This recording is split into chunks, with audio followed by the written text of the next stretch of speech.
In the pages of Scripture, few figures are as mysterious and intriguing as Melchizedek.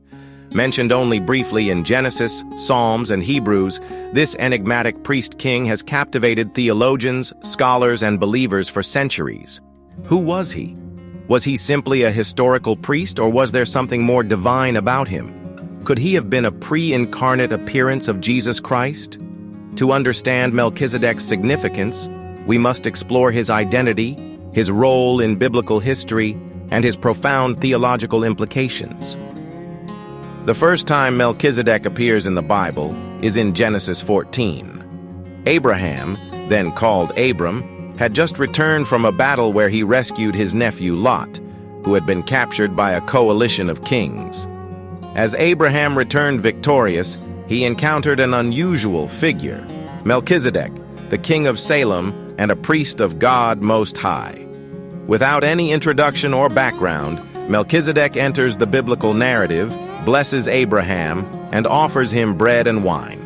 In return, Abraham gives Melchizedek a tenth of everything he had gained in battle. Then, just as suddenly as he appeared, Melchizedek vanishes from the biblical record, not to be mentioned again for centuries. This encounter, though brief, is loaded with significance.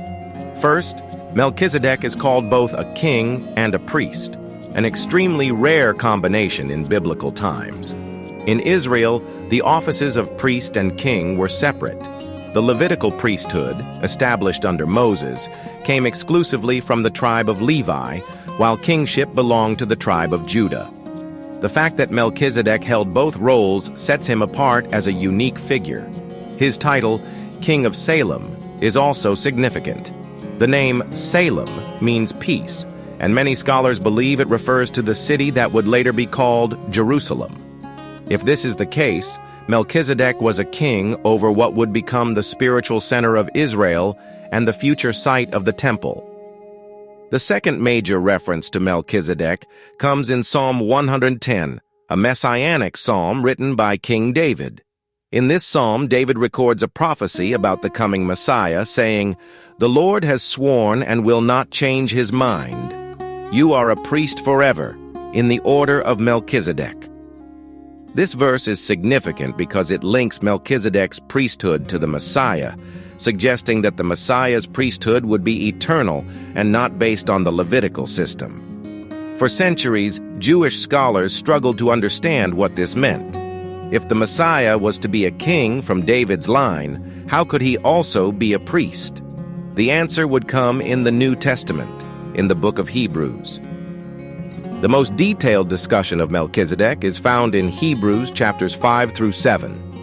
Here, the author of Hebrews makes a bold claim. Jesus Christ is a priest in the order of Melchizedek. This means that Jesus' priesthood is not based on genealogy or the Levitical system, but is eternal and directly appointed by God. Hebrews chapter 7, verse 3 describes Melchizedek as without father or mother, without genealogy, without beginning of days or end of life, resembling the Son of God, he remains a priest forever. This description has led many to believe that Melchizedek was not a normal human being, but a Christophany, an appearance of Christ before his incarnation. If Melchizedek was a pre-incarnate appearance of Christ, then his interaction with Abraham was not just a historical event, but a divine foreshadowing of Jesus' role as both king and high priest. His offering of bread and wine mirrors the Last Supper, where Jesus established the new covenant in his blood. His lack of genealogy aligns with Christ's divine nature, existing before all things. His titles, King of Righteousness and King of Peace, match Jesus' role as the ultimate source of righteousness and peace. Even the location of his rule, Salem, which later became Jerusalem, ties directly to Jesus' future sacrifice on the cross. Another crucial aspect of Melchizedek's significance is his superiority over Abraham. In the ancient world, the one who gives the blessing is considered greater than the one who receives it. Melchizedek blessed Abraham, showing that he was greater than Abraham. Furthermore, Abraham gave Melchizedek a tenth of his spoils, acknowledging Melchizedek's authority. This is particularly important because, according to Jewish law, the Levites, who were descendants of Abraham, would later receive tithes from the people of Israel.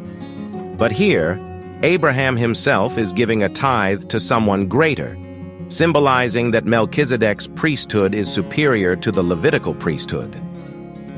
Hebrews 7 argues that because Jesus is a priest in the order of Melchizedek, his priesthood is greater than that of the Levites.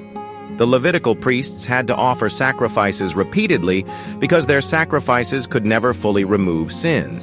In contrast, Jesus, as the ultimate high priest, offered himself as a perfect and final sacrifice for sin.